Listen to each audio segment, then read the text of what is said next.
What corporate policy did you find a loophole in that saved you thousands? My gym had this ridiculous cancellation policy where you needed to give 90 days notice and pay a $200 termination fee. Plus, you could only cancel in person at the original location where you signed up. I'd moved across the country for a new job, and flying back to cancel a gym membership was insane. The membership director, Janet, was basically a human brick wall. She'd perfected the art of making cancellation impossible. Policy is policy, she'd say with a smug smile. We can't make exceptions or everyone would want them. She'd already collected thousands in termination fees from people who gave up fighting the system. After she quoted me $800 total, $200 fee plus 3 months of payments while I waited out the notice period, I was furious. That night, instead of accepting defeat, I did something most people never do. I actually read my membership contract. All 47 pages of mind-numbing legal text. At 3 a.m., exhausted and caffeinated, I found gold buried on page 23. Membership obligations are suspended during any period when member cannot access primary enrolled location due to temporary facility closure. It seemed designed for renovations or emergencies, but the language was beautifully vague. The next morning, I called the health department and filed a complaint about concerning hygiene conditions at my original gym location. Nothing serious, just suspicious odors from the locker room and possible mold near the pool area. 2 days later, they shut down the gym for routine health inspection and deep cleaning. I immediately called Janet. I'd like to suspend my membership payments while my enrolled location is temporarily closed, I said sweetly. According to page 23 of the contract, my obligations are suspended during facility closure. Her confident tone evaporated. That's for emergencies and renovations. This is just a cleaning. Is the facility currently accessible to members? I asked. Well, no, but then according to our contract, my membership is suspended. Would you like me to read you the exact clause? The silence stretched for 30 seconds. I need to consult with legal, she finally muttered. 3 days later, my gym mysteriously reopened, but I'd already won. During those 3 days of suspension, I'd researched every gym regulation in the state. Turns out there's a consumer protection law requiring gyms to offer prorated cancellations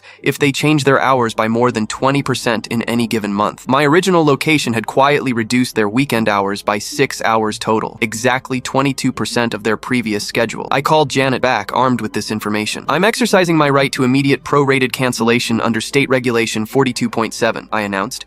The reduction in weekend hours triggers the Consumer Protection Clause. How did you even... She started, then stopped. Fine. What do you want? Full cancellation, effective immediately, with a refund of this month's payment since I couldn't access the facility during the health closure, I replied. And obviously no termination fee since this falls under the Consumer Protection Exemption. Not only did I get out of the contract, I got an $89 refund. Janet's parting words were, in 15 years, nobody's ever actually read that contract.